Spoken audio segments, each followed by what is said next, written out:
All right, welcome to the Young Turks. Cenk, Uygur, and Kasparian with you guys. I told Anna right before we started I'd be high energy. Hey guys, how you doing? No, because I'm low energy, so I just warned him ahead of time, like it's your lucky day. Oh, okay, is it? I don't know about that. All right, so Cenk, Uygur, Jeb Bush with you guys. That guy's low energy. Okay, please clap. Right. All right. Anyways, look, tons of stories for you guys. Every one of them is amazing. Later in the program, Mitt Romney has a Twitter. He referred to himself as a lurker. That's all you need to know. He referred to himself as a lurker. Now, technically that is the correct term, but then later Mike Huckabee referred to him as a pervert. I'm not kidding. He used the account to attack other Republicans. The whole thing is delish. Okay. Oh, I like it. I told you. So lots of news about the campaign and Trump. Trump's obvious, you got the Doral backflip and you've got Syria. We're gonna get to that in just a second. A very important story there. But also on the campaign trail, Buttigieg. So some good news for him. He's really rising in Iowa, and I guess also further good news for him. Facebook's helping him, so or at least Zuckerberg and his family is. But that's a complicated story, though. It's not as simple as that. So lots of fascinating stuff. So let's just get to it. All right, I have a few announcements as well. First off, we are going to do a super chat post-game show, so please check it out. As always, our post-game show airs right after the conversation in the third hour of the program. Go to youtube.com/TYT to join in on the conversation. So can I just add to that real quick? Yeah. So normally the last half hour, as a lot of you know, is just for the members. This is open to everybody. So, and you could leave any comment or question on YouTube Super Chat and we'll do our best to get through the ones that make sense. But you can critique, that's okay. Try to keep it a little bit civil. It doesn't matter if you're outrageous, we won't read it anyway. But this one, normally we direct you to our website, but this one's youtube.com/TYT. By the way, before that super chat, Courtney Love on the program. What, really? Yeah, a different one, but still. Okay, all right. But also from the state of Washington. All right, and then one other quick announcement. I will be at Politicon this coming weekend, Saturday specifically. So please check it out. I will be debating / having a conversation with Tomi Lahren. Yeah, it will be moderated by a political firebrand known as Clay Aiken. So really looking forward to that. But look, please go. If you're able to go, please go. Clap. Okay. And when you go, please clap. I would love to see non-conservatives at that event. It's taking place in Tennessee, so clearly I'm a little concerned about that, but nonetheless. Yeah, now Nashville's a little bit more progressive, obviously, than the rest of Tennessee. But okay, look, last thing I'll say, I'm not going, but it is important to have good presence in the room. Let's keep it real on that, okay? Yeah. So if you live anywhere near that, or if you don't, it's a good opportunity to see Anna in an exciting debate. Yes, all righty, so let's get to the news. The Turks said they got everything they wanted. Yeah, I was there. That's Mike Pompeo. He had a very difficult interview on ABC's This Week with George Stephanopoulos, and for good reason. The Trump administration has made all sorts of terrible decisions. You have Mick Mulvaney confessing to quid pro quo. You have Donald Trump abruptly pulling out of Syria. And the Syria story continues to develop. We continue to learn more about what's going on and where the US troops are being sent. But before we get to that, I do want to talk a little bit about how the Kurds have responded to this. Now, as you know, we had Kurdish allies in northern Syria. Donald Trump, after a phone conversation with the president of Turkey, decided to abruptly pull US troops out of that area. And he claimed that he was doing so because he just wanted to end these forever wars. He wanted to bring the troops home. Now it's clear that those troops are actually not going to go home. They're going to be directed to Iraq. But before we get to that, let's take a look at this video showing how Kurdish residents in the area have reacted to Donald Trump's decision. Now keep in mind that the US troops who were there were essentially serving as a buffer between the Turks and the Kurds. And there was some concern that if you pull the troops out, then Turkey is actually gonna move in with a military operation. And that is exactly what they've done. So let's go to this video. It's B-roll, so I wanna keep our mics up. It shows how some of these residents in the area, Kurdish residents, have reacted. They're throwing rotten tomatoes at US troops as they're driving by, as you can see. There were also protests where they had signs criticizing how Trump has decided to abandon them, and they're fearful for their lives. Yeah, Trump said it's working out perfectly. Yeah, he did. I'm sure that what the Kurds there are former allies, as in like a week ago, that lost 11,000 people fighting ISIS, both for themselves but also on our behalf. I'm sure they were trying to give fruit and vegetables to our troops on their way out to make sure they weren't hungry. I'm sure that's how Trump would state it, and Mulvaney would say, yeah, they hate us. I'm sorry, I have a retraction of that statement. They love us, and they were throwing the rocks and the tomatoes as presents. Well, let's go to Donald Trump's crazy and unhinged press conference from today. He was asked about his decision in Syria, and here is how he is illustrating what's going on in northern Syria right now. We had 28 troops as it turned out. People said 50, it was 28. And you had an army on both sides of those troops. Those troops would have been wiped out. I don't think it's necessary, other than that we secured the oil. It's in a little different section, but we just secured the oil. And the other region where we've been asked by Israel and Jordan to leave a small number of troops is a totally different section of Syria near Jordan and close to Israel. And that's a totally different section. That's a totally different mindset. So we have a small group there, and we've secured the oil. Other than that, there's no reason for it, in our opinion. And again, the Kurds are going to be watching. We're working with the Kurds. We have a good relationship with the Kurds. But we never agreed to, protect the Kurds. We fought with them for 3.5 to 4 years. So he thinks that the Kurds are not upset. You saw from that video, they clearly are upset because they've been abandoned. But more importantly, when he's referring to the oil, he's specifically talking about what Defense Secretary Mark Esper shared with the public today. So there will be a so-called residual force, American force, in Syria to protect the oil fields. And the reasoning that they're giving is, well, we don't want the escaped ISIS fighters to get a hold of that oil because that's one of the ways that they finance their terrorist activities. They're also concerned about the leader of that country having access to those oil fields because of the fact that Bashar al-Assad is aligned with Iran. So the Trump administration is concerned about that as well. Okay, so I want to thank the Trump administration for making our priorities super clear. So a lot of politicians do what Trump does, but they do it in a more subtle way, and they have systemic corruption, and Trump takes it over top with personal corruption most of the time. But Trump just says it. He's like, oh, we're there for the oil. So he's like, everything's great. We're not protecting the oil fields and not any of the humans, right? So normally politicians do political speak. Oh, we're so concerned about the Kurds and the minorities in Syria, blah, blah, blah, blah. Oh, the Christian minorities, our hearts go out to them. Evangelicals give me more votes, but we've only secured the oil fields. And so Trump, since he doesn't know any better, just says it, like, I want the oil. So I put men around the oil, and then the rest I don't really care about. I mean, do we really have a relationship with the Kurds? So they fought for us for 3.5, 4 years, and 11,000 of them died on our behalf. Who cares? The oil, though, the oil. We secure the oil.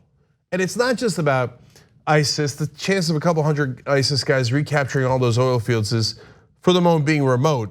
But Lindsey Graham also just flat out said it. He said it is that we're keeping the soldiers there, quote, to modernize the oil fields and make sure they get the revenue, not the Iranians, not Assad. So this is all about, I don't want Iran getting money. I want the money. I don't want Iran getting it.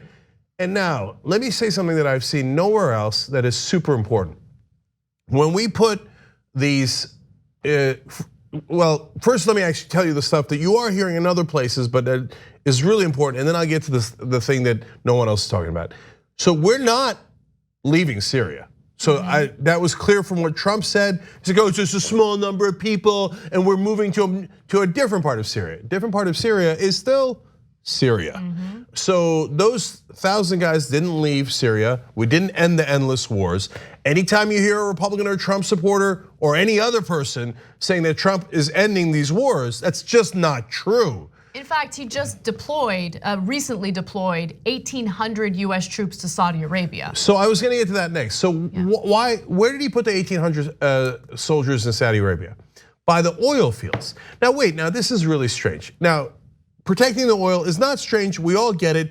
Every administration was doing that anyway. They were all obsessed with oil, right? Dick Cheney couldn't get oil out of his mind. Trump does the same thing, but more brazen and is more straightforward about why he's doing it. Now, in Saudi Arabia, they're like, oh, it is to protect against the Iranian strikes of the Saudi oil fields. So now let me tell you what no one else is saying. We're using our soldiers as human shields. Because Iran could not possibly invade Saudi Arabia on the ground, get to where our troops are and engage in a battle. No, we're telling Iran, don't bomb the oil fields because you'll kill the human shields that are called American troops. So if you do, then I will bomb you back and we'll start a war, which is what, of course, in reality, the neocons and the Pentagon want, okay, that Trump doesn't necessarily, I don't give a damn what Trump wants or is in his silly little head. But the bottom line is, both in guarding the oil fields in Syria and guarding the oil fields in Saudi Arabia, we're using our troops as human shields. That's a fact. There's no question about it. Iran could not possibly get to those oil fields unless they bomb from the air. So the point is, the only reason for our soldiers to be there is to die. So I want to go back to the US troops who will remain in Syria, because aside from protecting the oil fields, Mark Esper had, and that's the defense secretary, had talked about trying to keep some of the troops in the area. So let me give you the report. This was, over the weekend, The Hill reported that US troops leaving Syria will be relocated to Western Iraq, where they will continue to conduct operations to prevent a resurgence of Islamic State, of the Islamic State. And again, that's according to what Mark Esper said. One is to help defend Iraq, and two is to perform a counter-ISIS mission as we sort through the next steps. And he also says that the troop withdrawal will take weeks, not days. Things could change between now and whenever we can complete the withdrawal, but that's the game plan for now. Now, I bring this up because, again, it's further proof to show that Donald Trump has no interest in bringing troops home. He has no interest in ending the forever wars. And anyone who believes that nonsense has been completely conned by him. In reality, he's like any other president, but worse, right? In that he does things for his own self-interest, right? He does things that will benefit himself and to some extent benefit, financial interests here in the United States. So the military-industrial complex that surrounds him will have the final say. There's a reason why Mark Esper is coming out and kind of warning people like, hey, things could change, meaning we're gonna have more of a presence in Syria than you thought. I think the other thing that it means is, now, look, this is our plan A, but Donald Trump's an idiot and can change his mind at any time. So God knows how he's gonna scramble any of this. But I want you to understand what our current plan is. We have relocated some of the troops from northern Syria to other parts of Syria. So they have not left Syria.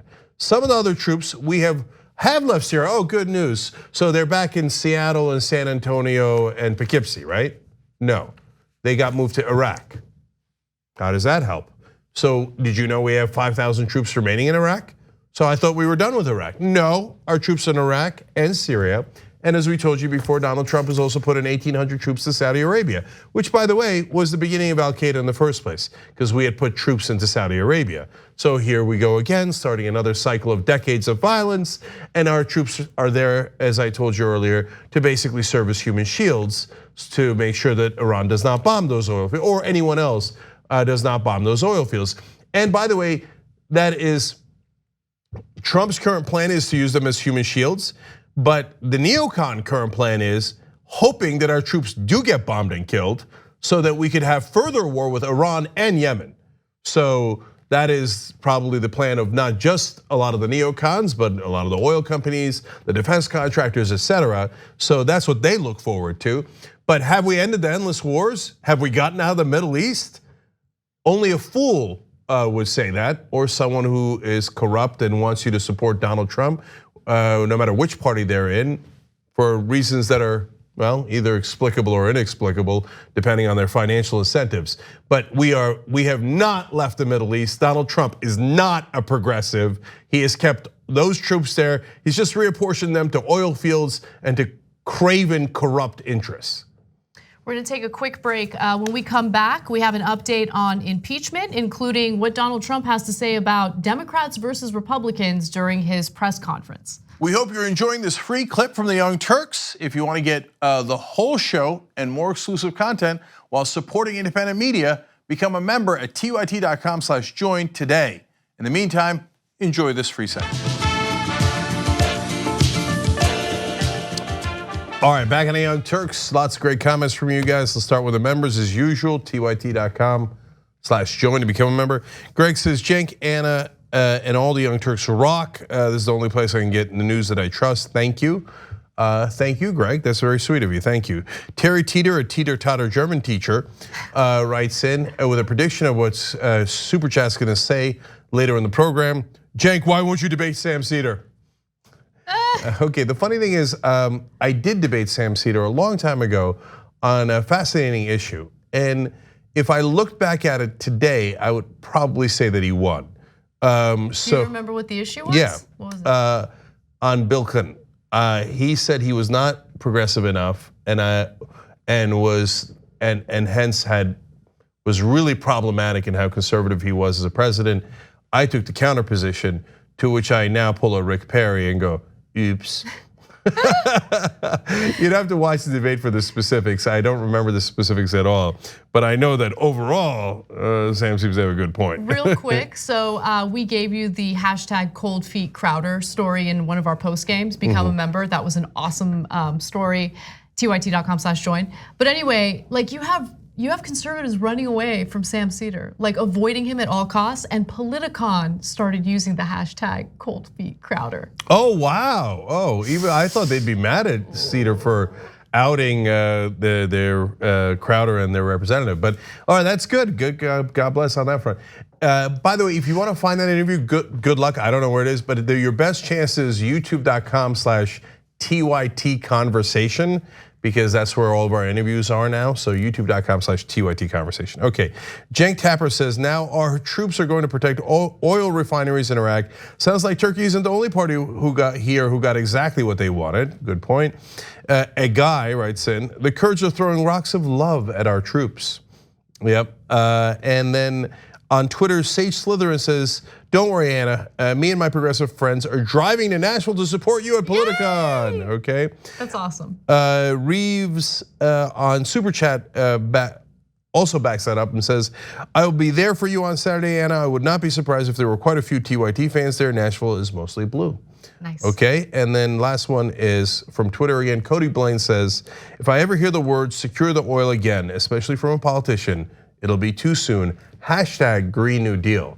That's right, if we had the Green New Deal, we wouldn't need to go and sacrifice our troops and be all over the Middle East and waste all that money and lives protecting the goddamn oil, which is destroying the planet anyway. All right, let's move on to the news. They want to impeach and they want to do it as quick as possible. That's Donald Trump during a press conference he gave today where he talked about impeachment and went after Democrats pretty aggressively, but he did also have some interesting things to say about Democrats versus Republicans. Let's take a look. This thing is all about a letter that was perfect. You never hear the letter anymore. It was all about whistleblowers. You never hear, what happened to the whistleblower? They're gone because they've been discredited. What happened to the informant? And where's the IG? Why did the IG read the letter, read the transcript? He could have gotten it, I guess, I assume. I would have declassified it for him if I had to do that. Why didn't he read this and then see that the whistleblower's account was totally different than the letter? Then he would have said, oh, there's no problem here. The whistleblower gave a false account. Now you have to say, well, do we have to protect somebody that gave a false account? You know, these whistleblowers, they have them like they're angels. Speaking of false account, he keeps saying this was all over a letter, a perfect letter. What is he talking about? This is over a phone conversation that he had with the Ukrainian president, which was then put into transcript form, although it wasn't really a transcript, it was a summary of what the note takers remembered. And then, yeah, it did match what the whistleblower had claimed. It matched it perfectly. Besides which, if you're just focusing on that summary of the phone call, that alone is incredibly problematic. That alone shows exactly what the Democrats would need in order to move forward with this impeachment investigation. So look, normally I would make the case that Donald Trump doesn't know what he's talking about because he's an imbecile, and that is generally correct. But in this case, Anna makes a good point. This seems to be more in the dementia camp than anything else. The letter that people were criticizing him for was the one he wrote to Erdogan, the leader of Turkey. It had nothing to do with Ukraine. He never wrote a letter to Ukraine. He had a phone call with Ukraine. But he's like, the letter was perfect. This is all over a letter. What are you talking about? So look, there's something deeply wrong with the president. Yes, granted, on every count. But I'm talking about his mental state. And it's, again, it's super obvious. The emperor has no clothes, but people aren't allowed to say it. So we should be having a huge national conversation about the 25th Amendment. Every cabinet member should be being questioned by reporters, should be all over the Sunday talk shows. Are you gonna do the 25th Amendment or are you not? The president does not have a functioning mental capacity. Anyway, now onto the substance of it. Again, of course, everything after that is also a lie. You know, I could break it down one by one for you. Anna basically already did most of it. But let me just, if you haven't seen any of the previous videos on this, real quick, the two different crimes are asking a foreign government to help you with your political campaign, even without quid pro quo, is a campaign finance violation. It is felony, it is clearly a crime. The quid pro quo, which his chief of staff admitted last week, is a separate crime. Both of those are there. None of that is perfect, unless you're talking about a perfect crime, okay? But most importantly, out of that entire video, the thing he said was, well, if the inspector, by the way, the whistleblower didn't go away, he still exists. Okay, none of it was true. Anyway, he said, if the inspector general wanted it, I could just declassify it for him. Great, do that, yes, deal. We wanna see, because what they released was not a transcript. It was a summary of the call. It was a recollection of the call, and it has big dots all over it, okay? So give us the actual transcript of the call. If it's so perfect, why wouldn't you? And you say you have no problem declassifying it. So easy, hashtag release the transcripts. I want to be impressed with how perfect that phone conversation was. That's right. Was. You know what, we are looking forward to giving Donald Trump credit. I bet you he nailed it. I mean, I bet you he talked about all these different Ukrainian officials that were part of the corruption that he cared so much about. That the only two people he mentioned in regards to corruption were not Joe Biden and Hunter Biden. That I'm sure that he listed all these different members of the parliament, the bureaucrats in Ukraine. I want to see how perfect the call was. Okay, of course he's not going to declassify it, because even though he has already admitted to a crime in the portion that they have released, their actual transcript is probably far, far worse. So let's move on to the criticism he has for Republicans, specifically Mitt Romney. Take a look. I think the Democrats are lousy politicians with lousy policy. They want open borders. They don't care about crime. They want sanctuary cities. They don't care about drugs. They don't care about almost anything. They don't care about USMCA. How about that? I think they're lousy politicians. But two things they have: they're vicious and they stick together. They don't have Mitt Romney in their midst. They don't have people like that. They stick together. You never see them break off. So speaking of dementia, forgetting, mental health, whatever you want to call it, like, he apparently has forgotten what the state of the Democratic Party is, which is incredible. It really is. But yeah, he's furious about Mitt Romney because Mitt Romney has been pretty critical of Donald Trump, specifically on the issue of Syria. Romney hasn't commented too much on the impeachment investigation, but he has been seething when it comes to Syria. So they always stick together. That's why there's 25 of them in a presidential race, all hitting each other nonstop. That's why there's the AOC wing and the Pelosi wing, and they constantly disagree. One side wants Medicare for all and Green New Deal. The other side is vehemently opposed to it. That's why they always agree. No, Donald Trump's version of the world is the enemies, the others, right? And they're all one big blob. Who cares? Who cares what their positions are? Because he sees the world all centered around him. You're either pro-Trump or anti-Trump. So yeah, they might not agree on Green New Deal or any other policy matters. They might not agree on who should be the leader of the Democratic Party and all these substantive issues. Who cares? Are they pro-Trump or anti-Trump? Oh, they're anti-Trump, they're all united. On the other hand, Republicans, oh my God, even though I break law after law after law and I spit on all of you and I throw every other Republican under the bus, that's okay, I'm allowed to do that. That's not dissension. You must bow your head. So we have the Mitt Romneys of the world who are, forget their policies, anti-Trump, that's it, it's over. He's anti-Trump, and that's the only thing that matters. Because who cares about America? Who cares about the Republican Party and all of your silly little careers? The only thing that matters in Donald Trump's mind is Donald Trump. Exactly. Now, I want to move on to one other part of this impeachment update that I thought was telling. So, over the weekend, George Stephanopoulos had an interview with Mike Pompeo, Secretary of State. And Pompeo had a difficult time. To Stephanopoulos' credit, he did ask some tough questions. And this particular exchange really stood out to me. Take a look. The evidence and testimony being collected by Congress is also establishing that the president's meeting with President Zelensky was being conditioned on him pursuing those political investigations. Were you aware of that? Did you approve? George, I haven't had a chance to see the evidence that you assert is being accumulated. I wish that I could. I frankly wish that State Department lawyers were being permitted in the room to hear testimony from State Department officials. This is deeply unfair to the officers that serve under me. It's wrong. I can't comment on what they're saying because I have not been permitted to either have a lawyer present or to see the recorded transcripts or the translations of what was said in those. So I can't comment on what people may or may not be saying in that room. Frankly, you can't either. You weren't there either, George. So he's effectively throwing people under the bus. No, I don't know about this. They did this stuff. It's very wrong. But I don't know anything about it. I don't know anything about it. Yeah, and some of those folks are talking about the things that Pompeo did wrong. And he's like, I really want to support them. That's why I'd like to be in the room with them as they're saying those things about me. Oh, okay, yeah, it sounds like you want to support them. No, he wants to be able to take notes and intimidate them. And so that's not how this process works. So the impeachment moves forward, the investigation moves forward. Donald Trump is losing more and more support among Republican lawmakers.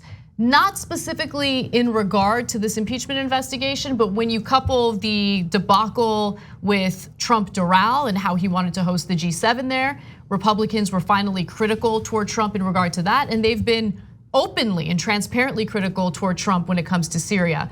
So the walls are starting to, cave in on him, and he's starting to panic, and it's fun to watch. It really is, because he's gotten away. I mean, just going back to when he said, "Oh, Democrats stick together, but Republicans don't," right? And he's really upset at the criticism. He did it like that. He did it like that, yeah. He's really upset that they're now openly criticizing him. But in reality, he just fails to realize that he's been the luckiest president in American history. Like, he has gotten away with so much, and they have tucked tail and they have supported him publicly, even though maybe behind the scenes they're not so supportive. He's gotten away with everything, and it's incredible that it's taken this long for the walls to cave in on him. Yeah, and even so, he's rallying Republicans as we speak, and we have these nonsensical conversations. Mick Mulvaney comes out and says, "I didn't say what I said on TV," and people are like, "Oh well, maybe he didn't say it. Let's debate it." Donald Trump says Adam Schiff should be deposed because he did one portion of his reading of the non-transcript of the Ukrainian call was parody. And he's like, well, that's it. I found something that I could say was not completely accurate by one Democrat. And that is worse than the 12,000 lies that I have told. So we have this uneven playing field where we have to have conversations with lunatics and people that are not talking in logical, reasonable ways. And so he's still hanging in there. Look, I think that if we take over the Democratic Party, meaning progressives, it might upend everything that you see on television. I mean, you're used to your whole life Republicans coming out there, and no matter how wrong they are, no matter how preposterous their positions are, they just steamroll people. Yeah, they get caught, and then Pompeo sweats on ABC, Mulvaney sweats all over TV. But at the end of the day, you're still having a 50-50 debate over insanity, right? And the Democrats just, mealy mouth. What if you had a Democratic Party that was super strong? I know it seems unimaginable, but now with Bernie and Warren and AOC and Tlaib and Omar, et cetera, now you're beginning to imagine it.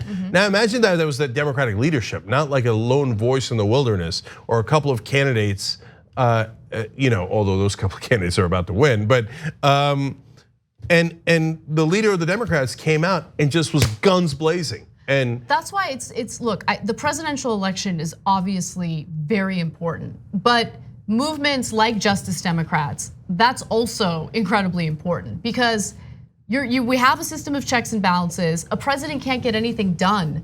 I mean, in foreign policy, unilaterally, they can do a lot. But when it comes to domestic policy, when it comes to getting actual Medicare for all passed, you need lawmakers to work with you. And we know what a great deal of Democrats are like. We know what the Blue Dog Democrats did during the Affordable Care Act debates. And we know what they're gonna do in pushing back against the Medicare for all proposals. We need to elect more progressive members of Congress in order to get this done. Yeah, look, I'll just say a couple of quick things here. I interviewed Bill McKibben earlier today. He's the founder of 350.org, one of the top environmentalists in the world. And so we'll have that up for you later on tyt.com. And we were talking about John Hickenlooper. He's running for Senate in Colorado in the primary, and he's definitely gonna vote against Green New Deal. He's definitely gonna vote against Medicare for all. He's gonna vote with the Republicans on almost all of the major legislative issues.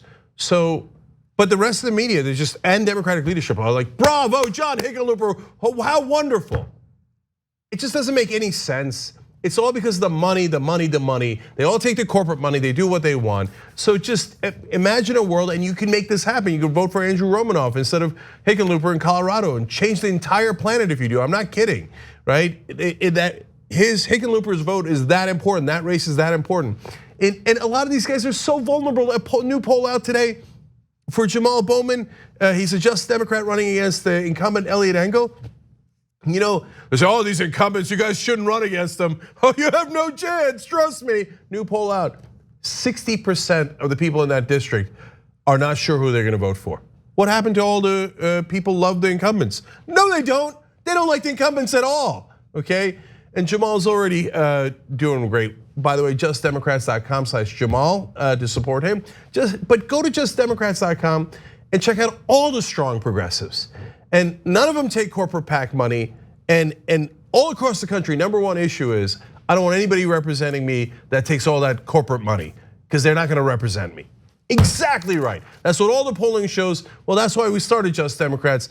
Go support those guys, take over the Democratic Party so we don't have these weaklings running against Donald Trump. They should have already ended him by now. It's ridiculous that he's still in office. And God knows if they'll be able to finish the job. Well, I want to give you guys some time to go to that URL. So we'll go to break, but when we come back, my absolute favorite segment on this show, As the White House Turns.